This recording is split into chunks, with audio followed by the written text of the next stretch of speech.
เช่เช่ มันลงมีแล้วไงปะเฒ่าก็ลูกเคยบ่ ว่าหับว่าลูกเคยโอ้หับแล้วต้องเลยกันทำลูกสาวให้ลูกสาวทำ บ่ยามันเอาขั้นตอนปะเฒ่ากัน เอาไปเท่ากันกันเนาะ ลูกชาวจังหาแนวอ้อยเอาเฮ้ยเส้นนี้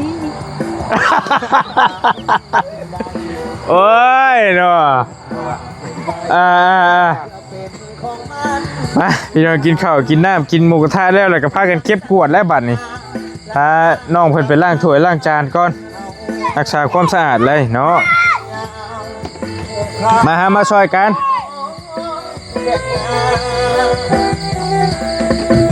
ได้ข่าวว่าพอเรามีลูกชาวแล้วก็เอาเลยทางนี้น้องเพิ่นก็ได้หยอดตลอดมาช่วยกันเก็บแล้วบรรยากาศยามแรงๆพี่น้องลมเย็นๆในจักหน่อยกับบ่หนาวปานใดมื้อนี้กะบรรยากาศพ่อไปพ่อมาเก็บลูกเก็บ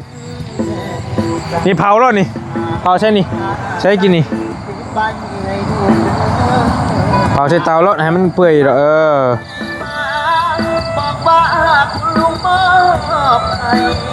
บูเว่บ่อย่ามารับของขวัญเขาข้างค่ะก่อนละใจไปสู่เฮ้ยเก็บไปพาโอเคหยุ่มน้ำเด้อมีอยู่บ่น้ำล้างจานฮะมีอะไรหิวไปเรียบร้อยเป็นไงอิ่มบ่ยังกับเป็นยัง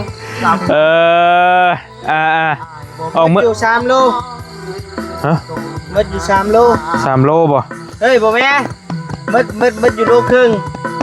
มันยังอยู่เนาะแม่นมันยังเหลืออยู่เด้พี่น้องยังเหลืออยู่มีแต่เราไม่ยังละแพ็กเจ้าเฉพาะดีเนาะแม่มาห้าเพิ่งมันคือว่าหน่อยโพดหั่นน่ะอันนี้นี่ก็ยังว่าหน่อยบ่เบิดลีกะตีไปแพ็คนึงบ่แล้วเห็นว่าเราใหญ่แล้วก็มันใหญ่นะมันนี่ชื่อเด้อเก็บเอาไฟกันโอ้พี่น้องเอ้ยยังเสียความตั้งใจรับของขวัญก่อนลาใจจะบ่ได้ฟ้าบ่ฟ้าออกเมื่อก่อนก็ได้สิออกด้วยออกก่อนก็ได้บ่เป็นหยังได้ตามเมื่อเพราะว่าน้องเพิ่นมาแต่เช้าพุ่นอีกจังหน่อยสิตามเมื่อน้ำหลังเดี๋ยวคุยกับพ่อช่างกับน้องคนก่อนเดี๋ยวก็เมื่อแล้วนี่ก็ได้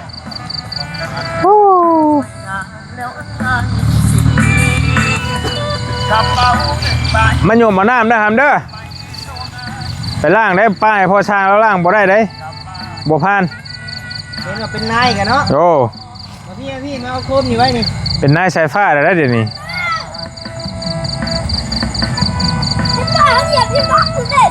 ผมมักใส่เกือบเพราะให้ใส่ก็บ่ใส่มีอยู่เกือบก็แต่บ่ใส่นี่ก็เกือบนี่เลยนี่เกือบแม่เพิ่นฝากมาให้ก็ใส่ก่อนใส่เกือบก่อนเชื่ออ้ายนี่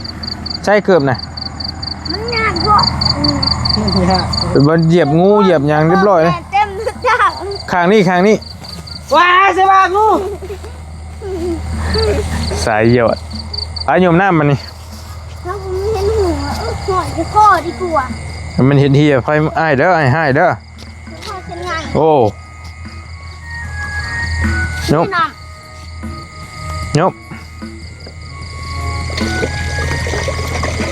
โอเคพอแล้วต่ำเลยนี่โยมใช่นี่เลยแช่เลยแบบนี้สไลด์ยังอยู่หรอสไลด์บ่ห้ามนี่ใช่ตัวอยู่ในอันก่อนก็ได้ตัวไอ้บีใหม่โดยตักใช่ครับลายอยู่นี่รถนี่ลายอยู่นี่แล้วอ่ะโดยเอาทางนี้ก็ไปพวกเอาว่าพี่กันดอกไฟไหมใช่ว่าเจ้าผ้าออกก่อนก็ได้ยังน้องบ่นี่น้ำดอกบ่มียังดอกมีแต่คุยกับน้องเพิ่นเด็กก่อนแล้วก็สิไปว่าเรื่องบ้านเรื่องช่องน้ำจักหน่อยพี่น้องเอ้ยคุณหาไปยังบ่นี่ฮะ ไม่ยังบ่ทันได้มือ เอาเดี๋ยวเฮาออกก่อนเด้อเสยเด้อ โดย รับก่อนพี่น้องไอ้บาดนี้ โด เนาะ ยโดย มาแต่เช้าพุ เราจังว่าการขอบใจหลายๆเด้อ อันนี้ของเจ้า โดยที่ซื้อนี่มาให้หมูกระทะมาให้ เอาให้ขอบใจจะได้ โอ้เอาเราแลกเปลี่ยนกันนี่แหละขอบใจเดินทางปลอดภัยเดี๋ยวตามเมื่อเจ้าเดี๋ยวบอกสายฟ้าก่อนล่างพลอยมันบ่มีบ่ลูกล่ะพลอยนะพลอยเล็กๆพลอยเล็กนะ เด้เอาตัวนี้หุบก็ได้ มันเชี่ยวออกอยู่บ่นี่กระทะนี่กันนี่อันนี้แช่ไว้ก่อนก็ได้นี่เขาว่ายันหมอกอะ บอกสิ หมอกอันนี้ต้องมีพลอยเล็กหำแต่ว่าเขาล่างถ้วยก่อนก็ได้ตัวนี้ต้องแช่ไว้เป็นยังละล่างเอาแล้วแหละมันจังอันนั้นสะอาดแล้วเห็นบ่มันหมอกอันนั้นน่ะต้องแช่ไว้ก่อนทำไปบอกไง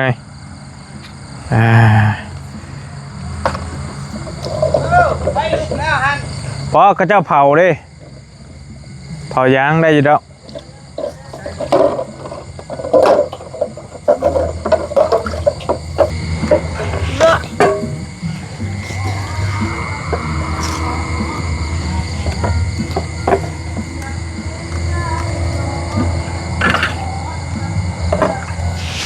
เบิร์ให้ชิยมน้ำฮะมาซอยกันพี่น้องเป็นต้องเป็นแบบอย่างเด้อล่างกินแล้วล่างเลยตามหลักการเพิ่นก็กินแล้วให้ล่างเลยเฮ้ยนายโยมน้ำให้นั่งลงล่างไล่ชนิดรถก็ได้ครับนี่ติ่มชนิดรถโอเค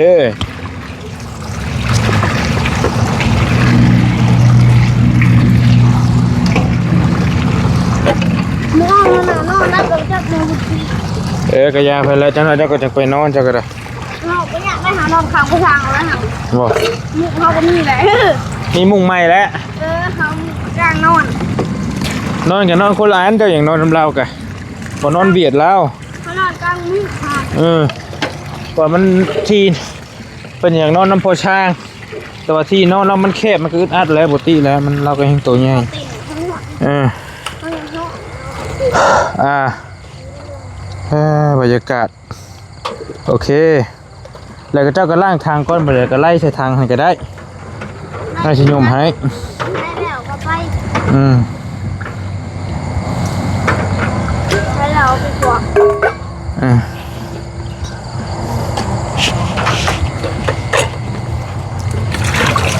หลอดอยู่บนเลยไล่กับข้างเอาไล่ข้างได้เห็นฉันไล่หลอดกับข้างได้หลอดข้างอยู่บ่ฮะอันนี้ได้คือบวงอะไรกันนี่มาตั้งไว้นี่ก่อน นี่ลืมไล่ ได้แล้ว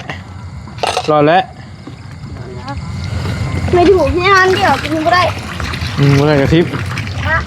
เทียบป่ะเทียบได้เนาะดิเตอร์โอเค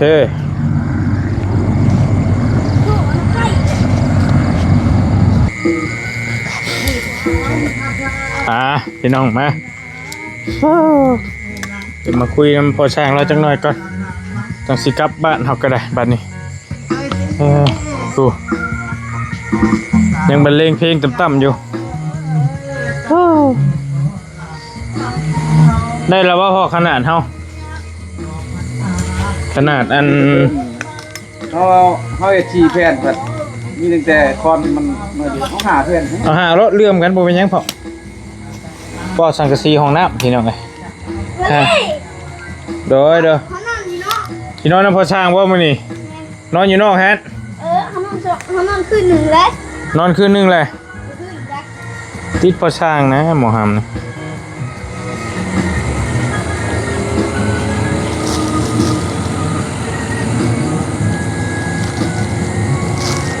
เมื่อแล้ววันนี้ นี่ผมเมื่อแล้ว เคยแล้วเมื่อแล้ว ลูกเคยแล้วเมื่อเลยบอกหยอกกันนี่แหละบอกว่าไม่ได้หัว เด้อวันนี้ นั่นแหละเมื่อแล้วบอกจะพูดยังเป็นบ้าวหันแหละ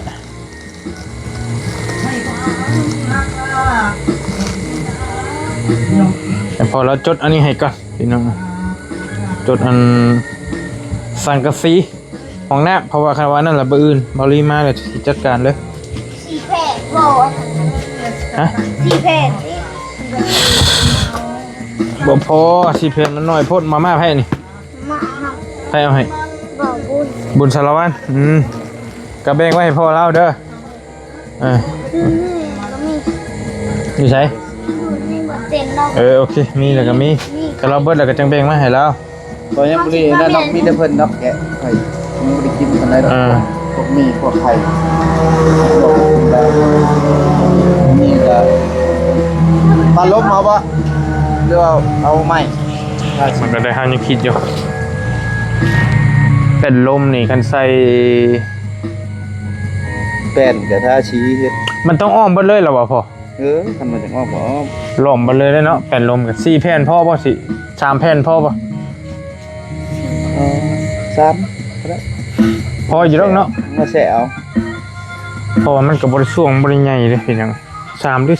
4พอกล้าได้อยู่บ่ สี่พ่อค่ะ มันว่าบ่พาอะไรเขาต่อเอามัน4ก็พอดีกระเทินตัวหนึ่งกับ3เม็ดปลายๆมันก็ได้2แผ่น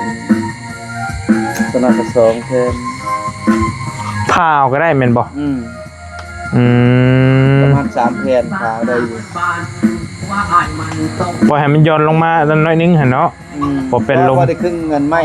อันนั้นพอได้ครึ่งอันนั้นนะแผ่นนะเราบ่ใช่เพิ่นมันบ่ครึ่ง เอาแล้วพอลองกล้าเบิ่ง3หรือ4สิเอาตัวนี้สิเอาไม้สลาใส่เลยพี่น้องเอ้ยจะบ่ยอม4มันจะบ่ได้ยอม4เนี่ย เอา3ไปแผ่นสุรา 3ก็พอเอา3แล้วแต่ว่าเขาจะแบ่งอยู่เนาะ แบ่ง แล้วเขาจะไปถามเขาจะว่าแบ่งหรือบ่ได้บ่ได้เขาจะมาสุดต้องใช้แป้นลมข้างในได้พี่น้องในห้องน้ำกันใส่ข้างในเลยให้มันงาม กับว่าบอกเจ้าน้องก่อนไม่อายหาเงินฝากก่อน ข้างหน้ามันเขาไปจะสีลบ ฮะมันเป็นยัง มันฮอต มันฮ้อนบ่ เขาแต่งไปแล้วหลายคน ๆเนี่ย น้องคือสิว เด้อ ว่าเงินนั้นโอ้ย เข้าใจ ๆสังกะสีห้องน้ำยาว3.70 เมตร แม่น อยากเสียไปเขาเจอแฟน 5แผ่นจำนวน5แผ่น พอแฟน แล้วแผ่นเนี่ยก็โล นะบ่แม่นนั่นบ่แผ่นนั้นยังลืม แผ่นโลล่าบ่ โซล่า โซล่า โซล่าใส่ ให้กินบ่โลโอเคได้ชื่ออยู่แล้วโอเค เขาก็มา มันจิตใจคิดลำเพลง คือว่าโลแล้วก็มีตลอโล โซล่า จะได้3แผ่นโอเคได้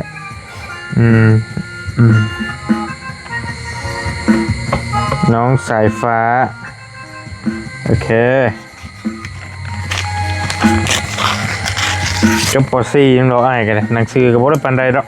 เนี่ยมันอ่านออกเป็นพอ ก็พออ่านได้อยู่แต่ว่าภาษาลาวในขั้นกรณีเขียนนี่ก็อยากลืมลายเติบอยู่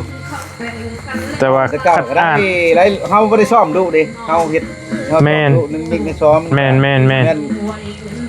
มันเพื่อกะเฮาขึ้นไปแม่นบัดเฮาเขียนพุ่นมันเฮาพิมพ์โทรศัพท์ก็เฮาเว้าสมัยเอาแหละโอเคอยู่เฮาอ่าน เจ้าไปปิดเพลงก่อนสิบอกนี่นะพอซาแล้วนี่เพราะว่าช่วงไลน์เนี่ยมันในมือถือตักคู่มือนี่นะแต่เฮาเขียนฮะ เดี๋ยวไลน์เฮาก็ยังไลน์ตัวจริงก่อน ตักเดี๋ยวจะมาเขียนเฮาคันว่าเฮาคุกคีอยู่กับมีกับซอก็ได้อยู่ คุกกี้ก็มีกับซองหั่นแหละไล่เบิ่งแล้วมาไล่คอมพิวเตอร์ขึ้นอีกหั่นนะเพิ่น ได้ สิหั่นนะ ได้ จันมันสมองมันง่ายแฮงปูไป นั่นเลยก็เรียนก็ดีกว่าบ่เรียนแบบเฮาแทกแมทแชทซอนี่แหละตื่นมาเฮาแทกของมือแล้วฮู้จักจุดนั้นจุดนี้ โดย ลึ่งเลย มันจักขนาดมันก็ตื่นมาก็มาเฮ็ดตัวเก่าคันเฮาชุนละมุนหลายก็บ่ได้มันจะสับสน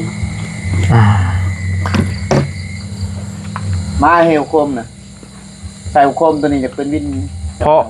พอใช่แล้วบ่ตัวเมย์เพิ่นให้ แม่นฉากแล้ว มี2อัน เดี๋ยวอันนี้กับบริใส่วัดสองตัวนี้ใส่ตัวนี้อันนี้ มันสบาย แจ้งคักได้คักแต่มันปรับแบบว่า นี่ มันปรับได้ตัวกายนี่แจ้งคักมันทำปรับหูหน่อยนี่ นี่ ได้เป็นโลได้เป็นลักเลย เอากับปั๊บได้นี่ เดี๋ยวจะมาชงตากันเลยมาเร็ว มาทีนะ เอาพี่มานั่งกันพี่ไอชิว่านี่น้ำนี่ นี่เลยจะได้เป็นไง ก็แต่ซ้ายนี่นะหินนี่ซ้ายอยู่ กินนี่สิได้แล้ว ตัว เนาะ นี้แบบตัวน้อย ทรายยันบ่พอ ซ้ายโบก ตัวนี้ มันบ่พอเลย ขันกับขนาดไม่ใช่ตัวน้อย บ่พอแล้วเขาสิแก้มาอีกบืนบ่ยากดอกซื้อมาอันนี้ของพ่อเพิ่นบ่นี่ นี่ โอ้ก็ฮู้นะพี่น้องอันนี้ของพ่อ แจ้งอยู่สิเป็นวงใหญ่วงน้อยก็มี อืม เมื่อกี้เอ็นเชียงกระโปง ปลูกมาจะใส่เจ้าชิโนน้ำพอช่างว่าแมลงน่ะนอนอยู่นอกพี่จียังไม่ชีครบเจ้า กลางมือก ลางกับแมวเขาไปหม่น หมอดไฟดอกนั่นใต้ทั้งที่ไฟ นอกจากเอาดอกไฟไปพุ่น เป็นอะไรจะมานอนตัวนั้นเป็นอะไรบกคักบ่ มันเป็นยัง เออ เป็นยังนอนเรือนเก่าเจ้า มุนมัด ลมบ่พัด มันแรงมันวิ่งห้องร้ายโคตร เอา มันนอนขวาง มันหอมโพดจิ แม่ จะแล้วนอนอยู่เดินผู้สาดนอนอยู่เดินมาแล้ บอกกระติ้ว เอาเป็นยัง อดเอาเพื่อนแล้วจะมานอนเพื่อน เหิงดอกแล้วห้องน้ำก็เฮ็ดเฮือนเชิงชังทรงห้องนะ เอ่อ ก็แล้วก็เทพื้นแล้ว มี จากเมื่อปะบัดนี้ มีใจะดีท่านหนึ่งเพิ่นออกส่งความคิดเห็นมาบอกกะถือว่าเป็นความคิดเห็นที่ดีเติมหนึงอยู่พี่น้องเรื่องเพื่อนน้องสายฟ้านี่เพิ่นว่าถ้าเงินบ่พอกะแบบว่าก็อ้อมเอาไปยังเพิ่นว่าบริเวณนอกเข้าบ่กั้นห้องให้เป็นห้องเดียวเลยนะพ่อก็หมายเพิ่นว่าหั่นนะพี่น้องก็แลกเปลี่ยนความเห็นกัน อาจจะก็ว่าแต่นี่ก่อนลัดไปอ้อมแต่พอทั้งนอกมันหั่นนะแล้วทางในนี่ปล่อยเลย ก็ดีแล้ว ดีป่ะฮ่าก็ลองเนาะแลกเปลี่ยนความเห็นกันเบิ่งพี่น้องเอ้ยแต่ตอนแรกบอลลี่คิดว่าจิกั้นเอาแต่ห้องน้องเพิ่น2ห้องนี้ให้พ่อให้เพิ่นได้นอนหั่นนะแต่ว่าคันก็อ้อมมาเลยมันก็เฮาก็ได้ห้องโถงใหญ่แต่ว่าก็เขาเจ้านอนก็เห็นกันหั่นแหละก็ยามมันหั่นนะแต่ว่า เขาไม่อยากกินกันมากก็ปุ่มกับขัดไว้ดี ก็ได้คือการแพ้ผักกั้งขันไว้หั่นนะแต่ว่า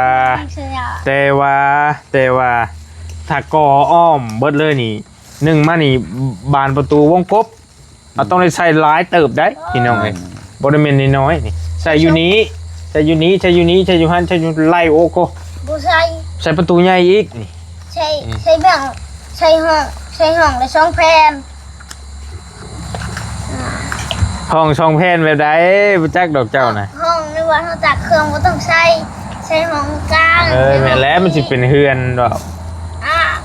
ปิดไว้ตึ้งเลย ต้องมีประตูใหญ่อีกทางเข้านี้อีกนี่ ไงก็เอาไงก็ไม่ต้องเฮ็ดแต่ก็เฮ็ดกองรอดเขาเที่ยวเขา ก็เห็นพ่อว่าในสมมุติส่วนโตวเจ้าก็แลกเปลี่ยนกันถามกันโอเคอยู่บ่คันเป็นนั่นน่ะ ก็อ้อมก็มาเจาะอยู่เพราะว่ามันเบิ่งแล้วก็มันเป็นอ้อมหัดไว้ก็ดี แล้ว นิดนึง ถูก ไว้เครื่องไว้คองกันนั่นเนาะแต่ว่ากรณีเฮาเว้าเรื่องเงินนี่แหละพี่น้องบัตรอ้อมไปแล้วเฮาสิเทพื้นอีกมันก็ต้องเทบัญชีห้องได้ ห้อง แต่นั้นก็เว้ายากอยู่หั่นนะแต่อันนี้ความหมายบอดี้ว่าง านมันพอดีต่อเติมบ่แล้ว แม่งบมันจำกัดเลยก็เลยว่าก็บ่แม่นว่าบ่ดีได้เอ้ยเพิ่นแนะนำมันนี่ก็ดี แต่ว่าความหมายเฮาว่างบเฮาจำกัดเลยจากเทเอาเฉพาะ2ห้องแล้วกันเอาเฉพาะชั้นนี้ให้เขาเจ้านอนก่อนนะเพราะว่าหลังคาเฮามีแล้วคือว่าเขาเจ้าอยากไว้ในอื่นก็เอานี่ขังเอาก็เลยเปลี่ยนความเห็นกันกันว่ากออ้อมกับกอ2ห้องนี่มันก็กั้นเด้ตัวนี้นี่กั้น มันเกิดซูซีกัน กระชูชีเนาะพ่อเนาะคันตัวนี้ก็สิเปลืองกว่าจังน้อยเนาะกันสิเปลืองกว่ากันเนาะ แล้วแต่เพราะว่าด้านหนึ่งเด้ตัวนี้ก็ด้านสอง จ้า ตัวนี้ก็แล้วมาเบิ่งกัน1 2 3แล้วเพิ่มอีก4ล็อก3ล็อกแล้วเพิ่ม3ล็อก เฮาได้เพิ่มวงกบบานประตูอีกหลายเติบ ไล่ออกไปห้องนี้เนาะ โดยแม่นไล่เอาห้องเดียวนี้ ห้องนี้เกิด1 2 3แบบนี้1 1 1 2 3มันก็ โอลี โบราณไปได้เนาะโบราณไปได้ ประมาณ เฮาย่างจากกั้นนี่ยับไปใช้พุ่นดิไปใช้พุ่นเหลือห้องเดียวที่บ่นี่เฮาบ่นั่นตัวนี้อีกตัวนี้เฮากั้นอยู่แล้วนี่เฮากั้นอยู่แล้วสมมุติ2ห้องเฮาสิกั้นรวมแล้วเฮายับตัวนี้ยับตัวนั้นเนาะไปใช้ตัวนั้นใช้ตัวนั้นโอ้เกิดต่างกันห้องเดียวนึง จักแม่จ้ะ แต่ว่าตัวเฮาสิลายเทพื้นฮะ เด้อจะ เป็นสี่ห้อง บ่ทางหับเอาจักแม่ บ่พอลิ้นบ่พอลิ้นแต่ว่าคันกอบด แม่ อ้อมบด4ห้องสิเทพื้นได้2ห้องมันบ่คือสิสิบ่แม่นแนวก็เบิ่งตัวจริงก่อนบ่ลีสิพิจารณาเบิ่งบัดห้องน้ำแล้วก่อนจังว่ากันว่าสิได้ซำใดเนาะ หานอนครั้งที่1แล้ว โอ้ย ครั้งที่2ครั้งที่3ครั้งที่4ครั้ง ผมนี่เริ่มแดงไหมนี่ เงียบบ่ไปซื้อเอาสีดำ10,000 พอเลยแล้วว่ามันนี่หมูกระทะพอเลยเนาะโอเคแล้วเนาะ เบิ่นแล้วก่อยกินน้ำได้ กินน้ำกินดีไอ้กันยอมเลย บ่แล้วบ่พอแล้วบ่กิน เอาถาอาจารย์พม่า อาหารเกลือ ข่อยมีแล้วอาหารข่อยนะ เขาหายจะลุ ก็ตะดังไผ่อุ่นไว้อาหาร อ้าวโมนี่ลืมกระติก อ่าน ลืม บอกเราตั้งเป้านี่จี เพราะว่าเราสิเอามือเอาลืม เบา เราเมื่อกี้นะสิบมาทะเบิ้ง เราจะไปใช่ดีเรากินห่อเจ้าเครื่องมีแต่ฟังเบิกกินหน่อยปูนี่พ่ออยู่เนาะพอเรากาบานเนาะของน้ำเขานี่ยัง6 ศอกปุ๊ดลายเดี๋ยวได้ปูนี่ป้าทุก ปูน ขนาดว่าปูน10 ปลายโฉบพอได้นี่เห็นของน้ำนี่ก็เบิดไปแล้ว10 โฉบเนาะ บัดก่อย มัน16 โฉบบ่บัดโบกนี่ยังแต่บัดโบกนี่บัดเพราะว่าโบกนี่เขาต้องใช้ตะปูนกับทรายยังตัวนี้ ปูนจะใส่บ้างชอบนึงเครื่องชอบใช่ไรกลัวเล็กอีเด้วันนี้ใช่ ไปสามีจะประมาณนั่นแหละพี่น้องมาคุยกันแลกเปลี่ยนความเห็นกันว่าสิเอาแนวใดจังใดก็จังเบิ่งตัวจริงอีกทีนึงก่อน ขลุ่น มันจะอันนั้นก็ไอพอเราติดตั้งตัวนั้นก็โทรชักโครกหั่นแหละ แม่นมือ เราจะเห็นตัวใดก่อนก็แล้วแต่คนสะดวกเลย เฮ็ดได้มันก็หลายเวียกอยู่ แล้วแต่คนสะด เอา วก แม่ เลย ตัวนี้คือใหญ่แท้ เอาก็เม็ดยาว แม่คงบริบ่นี่ ป้าไม่ได้ช่องมือป้าด้วยวันนี้เด้อรถไฟเสร็จนะจักบอก แต่เขามาห้ามไปซะ พักผ่อนซะเจ้าก็ได้ต้องว่ากัน ชิปแมท ฮอดมื้อนี้พี่น้องมื้อวานนี่ก็ฮอด เลขศูนย์ มื้อนี้ก็ฮอด หนึ่งเป็นชิป เก็บขี้เหงื่อขี้ยูเด้อหามเด้อมันหกมันอย่างนี้เด้ออนามัยเนี่ยเด้อ เลขครบ ผู้ข้าวต้มขนมไผ่น่ะป้าผู้ เป็นฉบเลยอยู่ ผมบ่บุญเอามาให้บ่ฮะ นี่ ยังบ่ เก็บไว้เจ้าสิแบ่งพอยพ่อชาก็แบ่งไว้ส่วนหนึงแล้วเจ้าก็มือเพิ่นส่วนหนึงเด้อ ก็ให้ยังมี ก็แบ่งกันกินน้ำกันนี่แล้ว เดี๋ยวอยู่ในเรือนใหม่จะเต็มขนมสลัดอยู่ บ่ชื่อมาเลยสามมื้อหน้ามีเลยเด้ เอาไว้กินเฮากะ มัน เฮาบ่มีเด้อแต่บ่มาหาเฮาเฮาบ่มีแนวกิน กันนั่นแหละก็เก็บไว้ก็แบ่งกันบ่ว่าสิเก็บไว้กินผู้เดียวก็บ่เอานั่นน่ะก็แบ่งกันญาติพี่น้องลุงป้าน้าอามาหมู่คู่มาก็แบ่งให้ก็บ่ว่าสิฮุบให้เบิดก็ทำแบ่งได้แหล้วแล้วสิอ้ายมานี่เจ้าหากินยากได้อ้ายบ่มาอ้ายเพิ่นบ่มาผักมาต้นจักมัด อันนี้นั่นเด้อพ่อเด้ออยู่ดีมีแฮงเจ้าแล้วจังว่ากันก็หาก็กินบ้างก็หาก็กินหมูกระทะอิ่มแม่นลึงตึกพี่น้องเอ้ย เป็นสิ ไปหาอาบแล้วว่าน้ำเจ้าน่ะ อาบจะใส่ ฮะ อาบ อาบแต่เช้าดิ บ่อาบจะต้องใส่อาบให้บ่มีอาบให้ เคยอาบตอนตัดผมน่ะ เอาเลยเอาโคมก่อนเอาโคมก่อน จะบ่มาอาบมันบ่ ไปหาพักหาพรไปพี่น้องเอ้ยมีแต่ บรรยากาศอยู่เพื่อนน้องๆเพิ่นให้พี่ให้น้องนะซอยคิดนำกันในว่าเฮาสิควรเฮ็ดส่วนใดว่าบ่ลีเองก็งบเฮามันก็จำกัดคือว่าหั่นแหละคือทางเอื้อยเพิ่นแนะนำมาให้ว่าถ้าเป็นไปได้ก็อันนี้ก็เป็นความเห็นหนึงแต่ว่าบ่ลีเห็นมันก็ว่าเป็นไอ้ความคิดที่ดีเติบก่ออ้อมเบิดเลยก่ออ้อมไว้4ห้องหั่นนะก่ออ้อมรอบๆเลยทางในบ่ต้องกั้นห้องก็มีเงินเขาเจ้าจะกั้นน้ำหลังก็กั้นหั่นนะก็เป็นไอเดียความคิดที่ดีอยู่แต่ว่าเฮาสิสิ้นเปลืองวงกบบานประตูนี้ก็บ่ได้เป็นถึกๆเลยตัวนั้นก็ได้พี่น้องเนาะเอาละจังว่ากันอยู่ดีมีแฮงโชคมาร่ำรวยเนาะอันนั้นแหละก็จังว่ากันอีกเทื่อนึงเด้อพี่น้องเด้อบ่รีขอตัวจบคลิปเดินทางก่อนบัดนี้ฝากติดตามเขตน้องสายฟ้าบุญทวีตอนนี้กำลังเห็นห้องน้ำแล้วห้องน้ำแล้วก็สิต่อเฮือนเนาะเบิ่งงบตัวจริงก่อนอยู่ดีมีแฮงโชคมาร่ำรวยบ๊ายบาย